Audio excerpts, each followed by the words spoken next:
Кыргызстан өнүгүп келе жаткан өлкө. Андыктан эмгек базарында квалификациялуу өнөр жай адистерге зарылдык чоң. Өнөр жай тармагында тактыкты, тыкандыкты жана эмгекчиликти өзгөчө баалашат. Билимге карата талаптар баштапкы адистиктен жогорку адистикке чейин диапазонду камтыйт. Бул тасмада тигүүчү, электрик жана автомеханик сыяктуу кесиптер жөнүндө айтып беребиз. Автомеханик багыты. Менин аты жөнүм Алексей Шацкий. Азия Моторс компаниясында техникалык директор болуп иштейм. У нас сегодня существует Азыркы учурда окутуунун 3 деңгээли каралган. Биринчиси бул профлицейлер. базовые знания. Ал жерде базалык билим берилет. Уровень это уже Экинчи деңгээл болсо ар кандай техникумдар. Үчүнчү деңгээлде жогорку окуу жайларында окуп, толугу менен куш адистикке ээ болосуң. определенный узкий специальность. Самый Бүгүнкү күндө распространенный эң кеңири таанымал болгондор Политехникалык университет, Славян университети. Бул окуу жайларында автомеханик багыты бар. Менин билишимче, Манас университетинде дагы бул багыт тез өнүгүп жатат. Эгерде жаш жигит эмгекчил, зээндүү болсо, аны механиктин шакирти катары кабыл алып, белгилүү жумушка үйрөтүп, таптоо алуу мүмкүнчүлүгү бар. обучать определенной работе.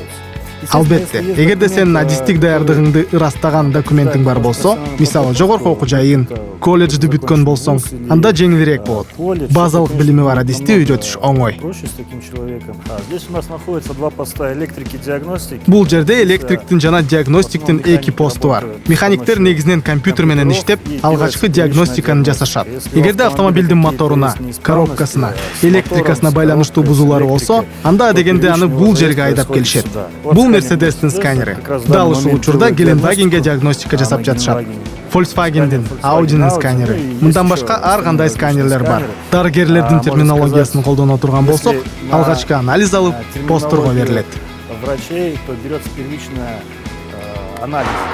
Здесь у нас Бул жерде ар кандай татаал жумуштарга ылайыктуу атайын инструменттер бар. Кадимки инструмент менен жасоого болбой турган жумуштар болот. Аларга ушундай атайын инструмент гана колдонулат. применяется такой специнструмент. Алардын түрлөрү абдан көп. Атай ачкычтардан тартып, моторлорду, коробкаларды жана башка агрегаттарды ремонттордо колдонула турган жабдууларга чейин бар. Коробок, ну и прочих агрегатов. Да, в данный момент Учурда механик жабдууну дөңгөлүккө коюп атат. на колеса. Андан кийин подвесканын геометриясы жөнгө салынат.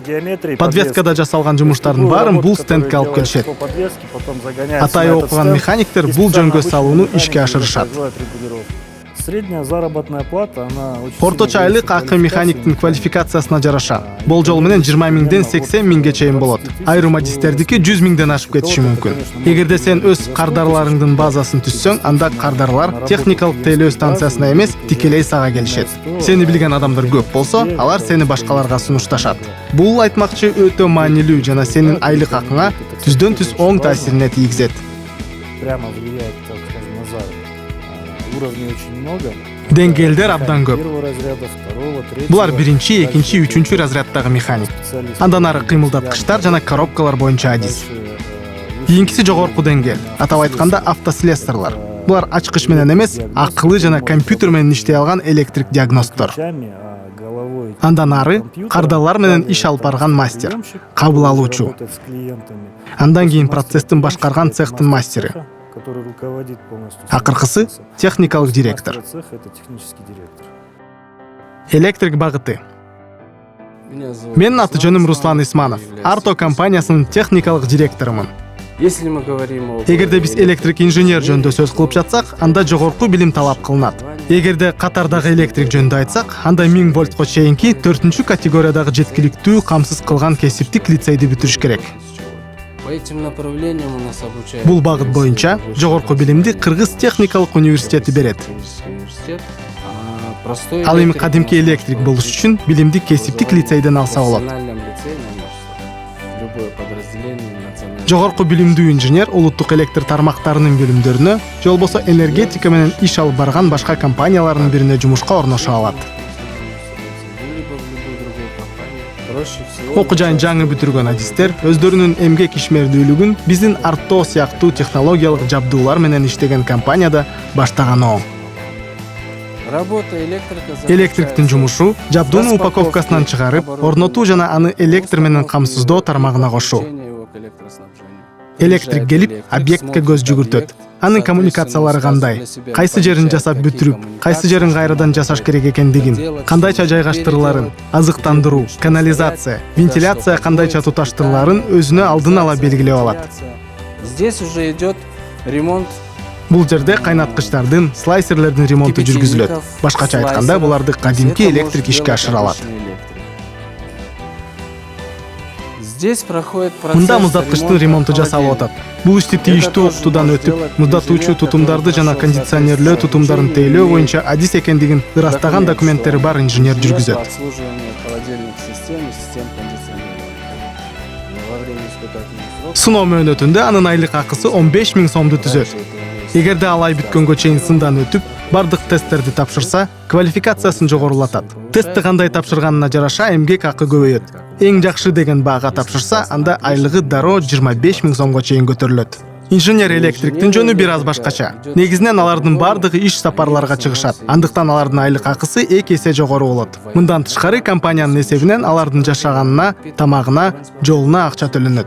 Ошондуктан алардын айлык акысы 50 000 сом же андан көп болушу мүмкүн. Обычный электрик, закончивший профессиональный. Кесиптик лицейдеги бүтүргөн катардагы электрик компаниядан иштесе, ал бизден электрик боюнча кетпейт. Анткени ал биздин компанияда механик, электронщик жана сантехник катары иштеп, ар тараптуу тажрыйба алат. Ошондуктан келечектеги карьералык өсүшүнө көп мүмкүнчүлүк түзүлүп, өзүнүн жеке компаниясын ачып алып, тейлөө кызматын көрсөтө алат. Намного больше возможностей. Тигүүчү багыты. Менин атым Гүлзана. Интертекс компаниясында технолог болуп иштейм.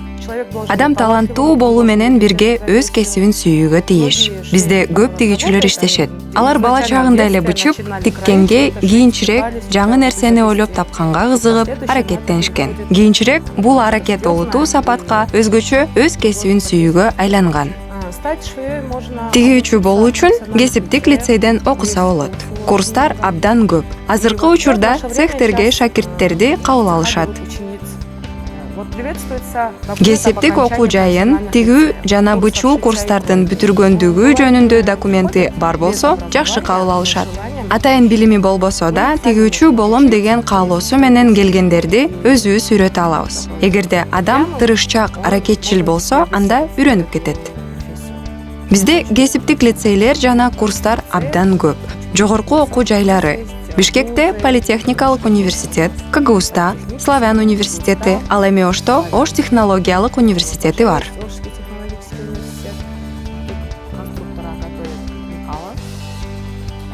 Бул жерде конструкторлор үлгү, сүрөт боюнча лекалаларды даярдашат.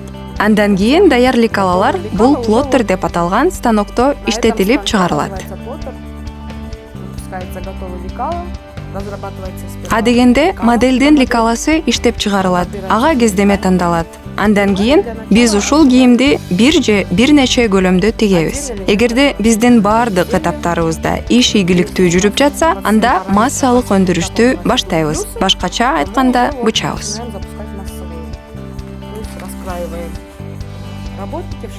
Тигүү өнөр жайынын кызматчылары баштапкы этапта айына 20 000 сомго чейин табышат. Тажрыйбалары арткандан кийин эмгек акысы 20 000ден ашат. Ал эми технологдун деңгээлине жеткенде 30 000 сом жана андан көп болот. Бул чөйрөгө кирген адам өтө жогору өсүшү мүмкүн. Мисалы, өз цехин, өз өндүрүшүн ачып, өз ишинин ээси жана башкаруучусу боло алат. Тасмада көрсөтүлгөн кесиптерден тышкары, бул тармакта көптөгөн багыттар бар. Алар жөнүндө сиз жашаган райондогу иш менен камсыздоо кызматынан билсеңиз болот. Сенин чечимиң, сенин карьераң, сенин келечегиң.